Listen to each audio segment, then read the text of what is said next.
Shalom, my friends, and welcome to the final episode of Weekly Parsha with Yehuda Yisrael. This is the final Parsha of the Torah. Thank you so much, everybody, for coming along with me on this journey. We started last year, after October 7th, going through the entirety of the Torah, and here we are, 1 year later, almost 1 year later, before Simchat Torah, before the day that, of course, we start the Torah anew. And at the end of this Sukkot holiday, when we start the Torah anew, after Shmini Atzeret, Simchat Torah, we will read this Parsha. It's really an interesting progression, right? The bookends of the year. The horrible things that happened on October 7th happened on the Hebrew calendar, on Simchat Torah, also in Israel, Shmini Atzeret as well. And of course, we have eliminated the main enemy over the past weekend, and it has just been a roller coaster of emotion, and seeing all of the amazing brachot that even in the times of extreme darkness, we see God's hand in everything. So let's start with the final Parsha of the Torah. This is the blessing which Moses, the man of God, blessed the Israelites before his death. He said, God's presence came from Mount Sinai to meet them. He shone forth to them after coming from Mount Seir. He appeared after coming from Mount Paran. He came with some of the holy myriads of angels. From his right hand he gave them and saw in his law while speaking out of the fire. This is amazing imagery, right? Angels. Indeed, he showed his love for the nations. He showed love for the nations, the tribes. All your holy ones are in your hand, for they crowded at your feet to bear responsibility, fulfilling your utterances. The Torah that Moses commanded us is the legacy of the assembly of Jacob. He is king over Yeshurun, upright, I believe that means, and blesses them when the totality of the people are gathered and the tribes of Israel are together in harmony. And here come the brachot, the blessings. May Reuven both live in this world and not die in the afterlife, and may his people be counted among the number of the tribes. He said, may this blessing be granted to Judah. God hearken to the voice of Judah. Bring him safely to his people. May his hand do battle successfully for him, and may you be a help against his adversaries. It's interesting here that according to the commentaries, this incorporates the tribe of Shimon, right? Because Shimon was not blessed of all the 12 tribes. Shimon does not get a blessing, and it is described that it's partly due to the idea that it was Parshat Pinchas, Parshat Balak, that there was the sin that Zimri did with Cosby, and some say that at this point in time made it so that Shimon didn't get a blessing, but some say that Shimon's blessing was incorporated into the blessing given to Judah, also given the fact that Shimon dwelled in the land of Judah during temple times. So, interesting aside.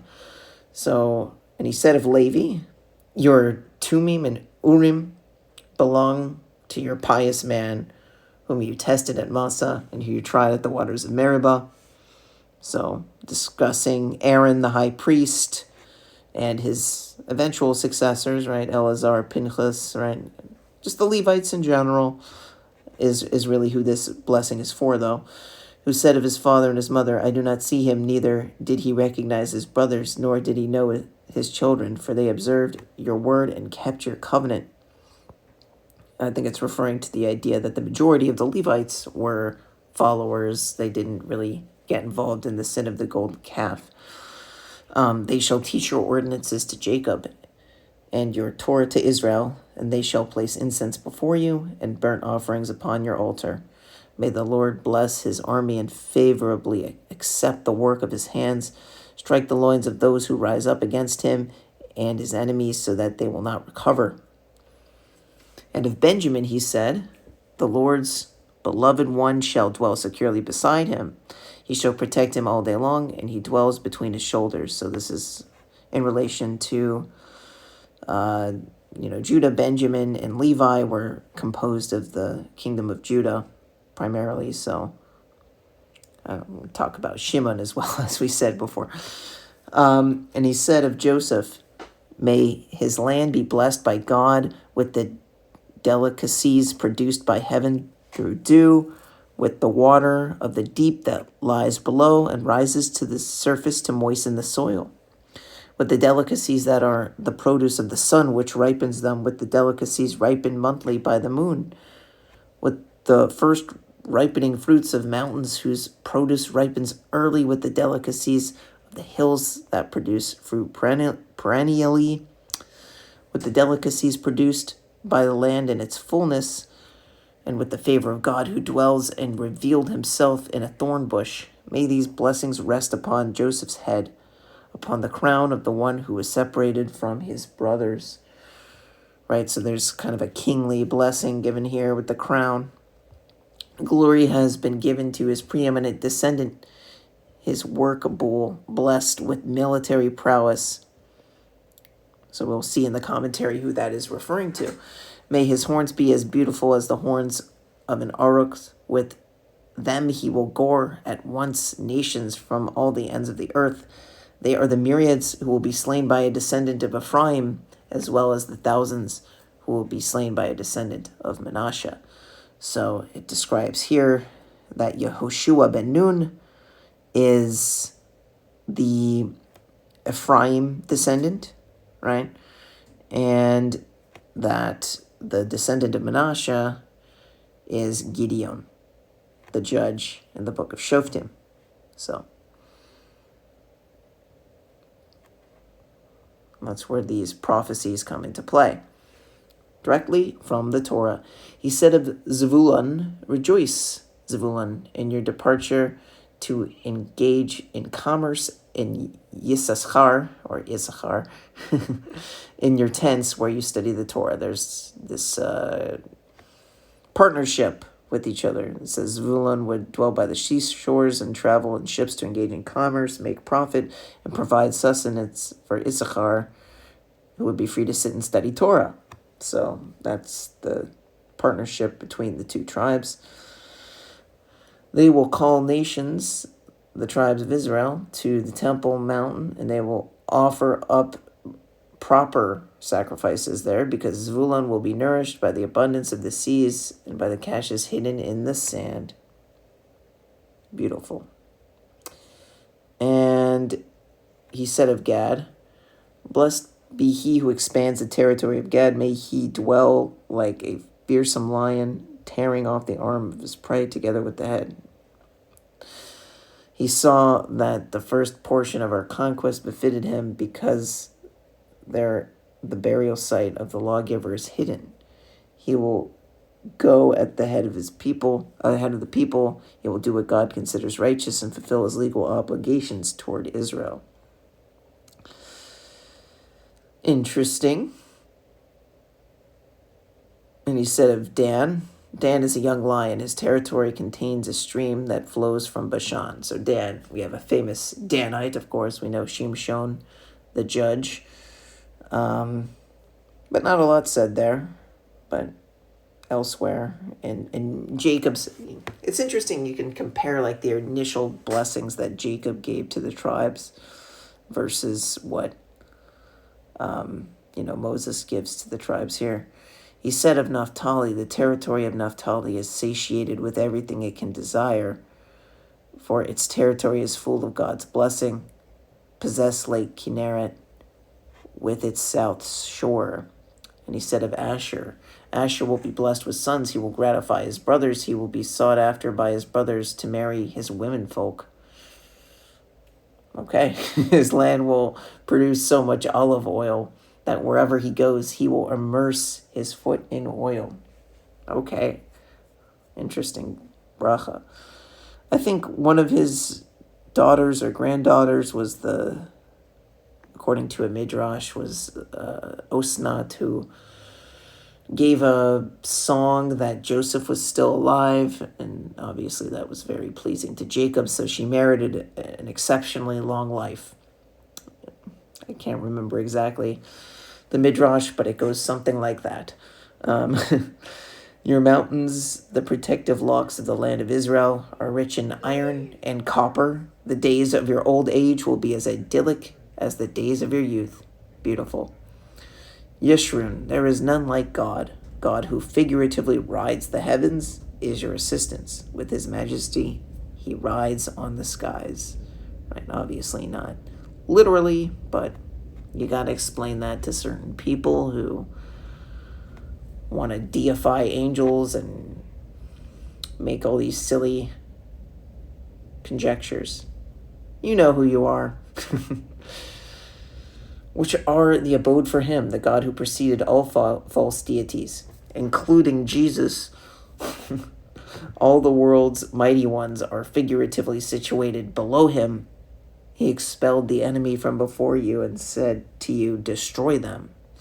Israel will dwell safely and individually, just as Jacob blessed them.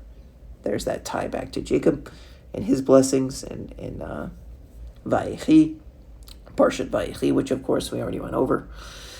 In a land of grain and wine, and also their land's heaven will drip dew. Fortunate are you, Israel, who is like you, a people saved by God, a shield who helps you, your majestic sword. Your enemies will lie to you out of fear, but you will tread upon their heights. Moses ascended from the plains of Moab to the peak of Mount Nebo, facing Jericho.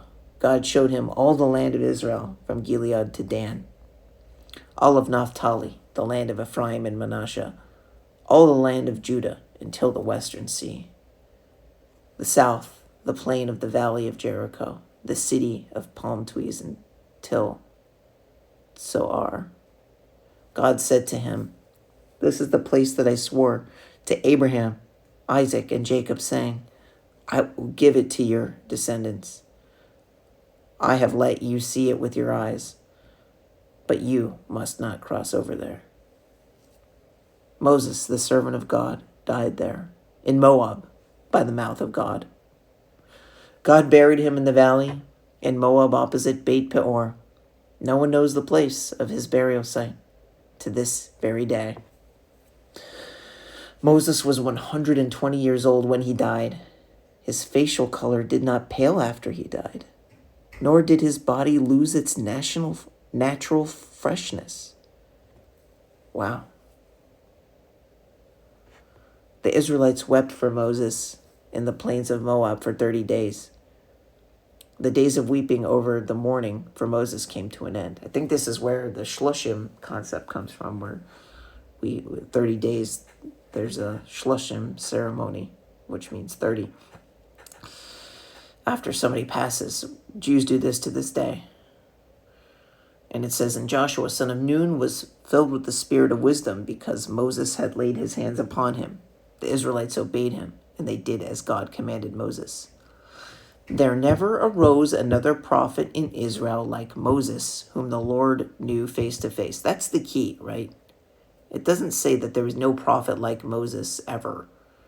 That, and then that's the end of the phrase, right? So there was no prophet like Moses ever. That is true. But what a lot of people like to do is they like to cut off that there's no prophet like Moses, and then they act like Jesus is supposed to fulfill what is described in Deuteronomy 18 as though it's only describing one person, which is silly. And we already went through that in Parsha Shoftim. You can look at that and when we did that in our previous videos. But the long and the short of it is that Moses is a unique prophet because, and then it says, who knew the Lord face to face. And then it goes on to say, with regard to all the signs and marvels that God had sent him to perform in Egypt before Pharaoh, all his courtiers, and all this land, nor with regard to the strong hand with which he carried the tablets of the covenant, nor with regard to the miracles that he performed in the great and awesome desert, which Moses did in view of all Israel. That is unique to Moses. It doesn't say there was no prophet like Moses, but the prophet like Moses in Deuteronomy 18 is really only speaking about the Messiah. Absolutely not. Remember, when you look at Deuteronomy 18, it's referring to prophets in general, right? It goes on to speak about false prophets. It says, if a prophet speaks not in my name, right? Does that mean there's only one false prophet because it uses the singular form of the word prophet? No. So why would you assume that the prophet like Moses would only refer to one singular prophet, i.e. the Messiah? It doesn't. It refers to prophets in general because it says, I will put my words in their mouth and they will speak all that I say. That's not unique to Moses. That's literally every prophet that ever existed, including Joshua. So, yeah, I had to mention that because one time I had a Christian try and use that, say, well, there wasn't a prophet like Moses, so when did Deuteronomy 18 come true? It came true when Joshua literally was given the authority to follow in the stead of Moses, right? As it says, this is the first moment of smicha, right? When Moses laid his hands upon him, that was the transfer of prophecy. And so he became the first prophet like Moses. And if you read through the beginning of Joshua, that becomes very apparent. So, but it really applies to all prophets. Joshua, Isaiah, Jeremiah, Ezekiel. They're all prophets like Moses in the sense of Deuteronomy 18, but not in the sense of Deuteronomy 34. That is the end of the Torah, my friends. The final seventh aliyah, right? I guess not the maftir, but we start with Genesis. We start over with the Torah. This is what we do. This is what we were doing on October 7th last year on Simchat Torah, on Shemini Atzeret in Israel, right? And here's something quite ironic about that. If you look at the first Rashi, it says, the Torah, this is on the first verse of Bereshit, Genesis 1, verse 1.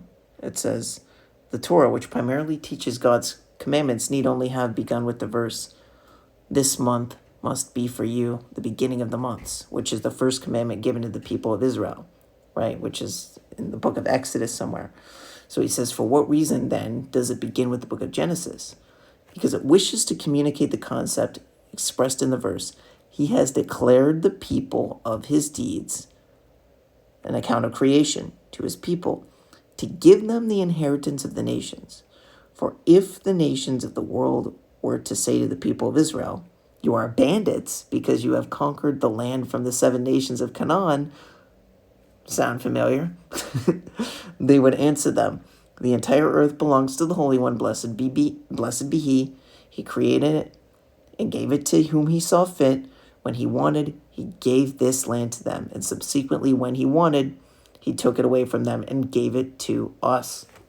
So when people go around saying that Palestinians are really Canaanites or Philistines or Arabs from Muhammad, whenever they make up their mind what they are, right, the invention of the people that claim that they're the real native indigenous people to the land of Israel, you can tell them exactly this. And it's not a coincidence that on October 7th, they decided to attack us in the name of this accusation of claiming that we're the colonizers and stealers and we have no claim to the land of Israel, when in fact, we've always had a claim to the land of Israel.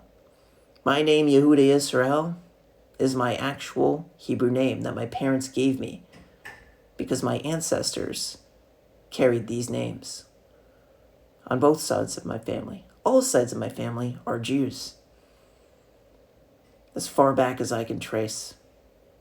This is our inheritance. This is V'zot HaB'racha for all the tribes of Israel. We are Jews. And no matter what you try to do to try and say otherwise, we are fulfilling these prophecies through what God said would happen. We read on the beginning of Sukkot the battle of Gog and Magog in the Haftarah. We read Zechariah 14, where all the nations of the world will celebrate Sukkot after coming up against Jerusalem. Right? This is messianic prophecy that has not happened yet. We read Ezekiel 38 and 39, the battle of Gog and Magog. Straight, right there. It's not a coincidence, my friends. This is Torah. We don't need Jesus. We don't need Muhammad. All we need is Hashem. I hope this video has been a blessing to you all. Shalom Aleichem.